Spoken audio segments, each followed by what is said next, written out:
Controls are a fundamental part of most card effects. You lose a card, you find it, but obviously you need some way to maintain some sort of awareness of where the card is, so then you could do whatever you want with it, right? So here are, in no particular order, my favorite card controls, because yeah, I don't know what kind of transition that was, but yeah, top 5 in no particular order, I guess.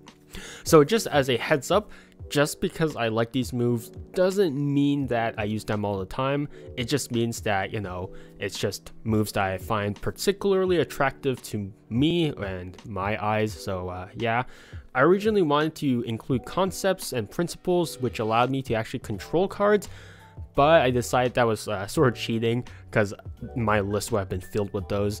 But I decided to strictly keep this list to just sleight of hand techniques. All right.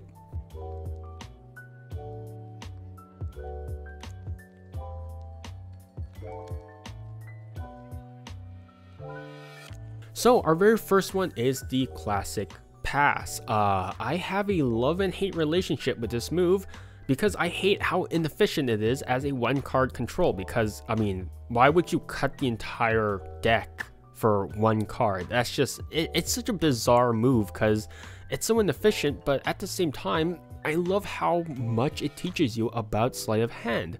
It teaches you about misdirection, tension, covering actions, right? There's so much about the journey of learning the classic pass, which I think make this move worth learning, right? Because you have to go through this entire process of, oh, this is a cool move, you know, I could do all these things, I can make like 1 second or like a 0.1 millisecond pass, and then you realize I like other controls. So I think that just for the journey alone, this move is worth it. I love this move for its journey, but I also hate it mechanically, so yeah.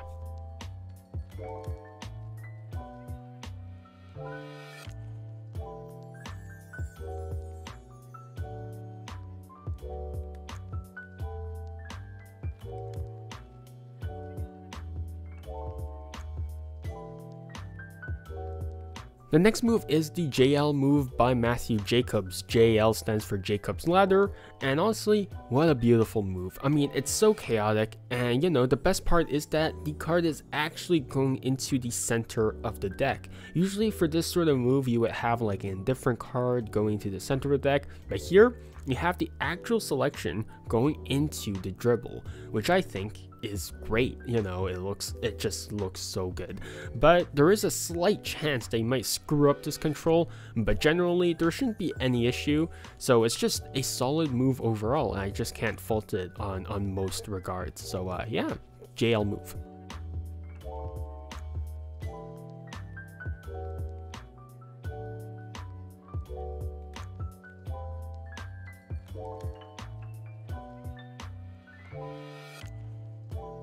Next we have is the DMB Spread Control by Dan and Dave Book. I love moves that have some sort of visual retention, you know, element to it. I mean, if you look at some of my performance of the Miracle Change by Ed Marlowe, I love having that card in full view the entire time, but still somehow switches, right?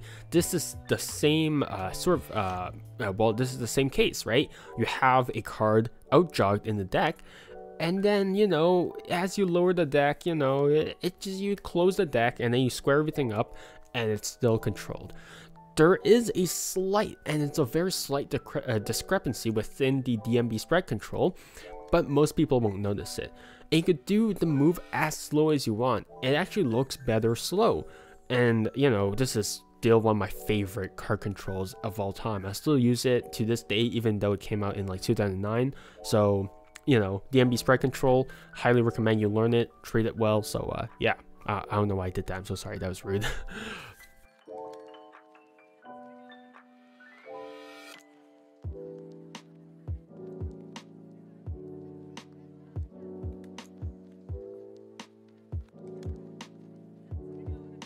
Next we have is the Peregrine Pass. The Peregrine Pass is one of my first Magic downloads, and that's why I still hold it to such high regards. But it took me until, I don't know, it took me until a couple of years back to realize this move, even though I learned it as a beginner, is probably one of the best moves out there. It is, in my opinion, one of the best controls out there, like of all time even, because you just close the spread and that's it, right? It is a natural part of every well, card effect, right? You have to close the spread to continue on with the effect, because what kind of magic effect would take place entirely with an openly spread deck? I mean, that would be an interesting experiment, but it wouldn't be very entertaining, I think, for the most part. So you have to close the spread to continue on with the effect, and it's during this closing of the spread that you have full control over the selection, which I think is great because the move is smooth, there's no odd movement, it's just a perfect move. The external reality makes sense. It's, you know, I can't fault it for anything. It's just an amazing move.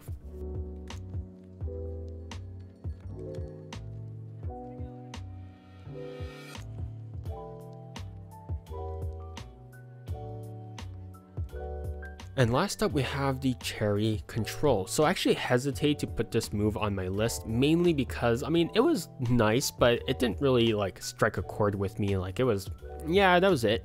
But then Tony Chang came out with a download on the Cherry Control, which I think actually sort of changed my mind on some aspects. I still don't really like use the Cherry Control all that much, but the new download came out with a bunch of new applications for the control, and these controls, these applications for the control just made me interested in the move now, because it's sort of interesting to sort of see different aspects of a control being used for different things. I don't know if that makes sense, but usually controls are just used for a control, right? Whereas color changes, you can use it as a vanish, you can use it as a production, you can use it for a color change. But here, it's generally a sort of new dimension to controls, which I actually sort of enjoyed. So these applications for a move just made me more interested in the Cherry Control. Otherwise, you know, if it's just the control itself, I would be like, yeah, it's pretty aight, as the kids say. But with the applications now, I'm like, okay, all right, I'm interested enough to toss it up on my list. And that's my list. You know, it's nothing too remarkable. I mean, there's only, honestly, as far as controls go, I think that people can unanimously agree that there's only certain types of controls that people would use, and these are the main ones. So, but you know, if you do find any interest to learn any of these moves, I hope that you treat them well. Don't just treat them like another move in your toolbox. Actually value them and pay attention to details and just study them well, because I think that's extremely important.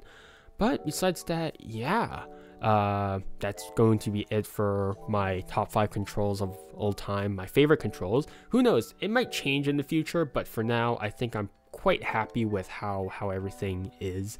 But yeah, that's going to be it. Yeah, stay healthy, stay safe, and see you guys next time.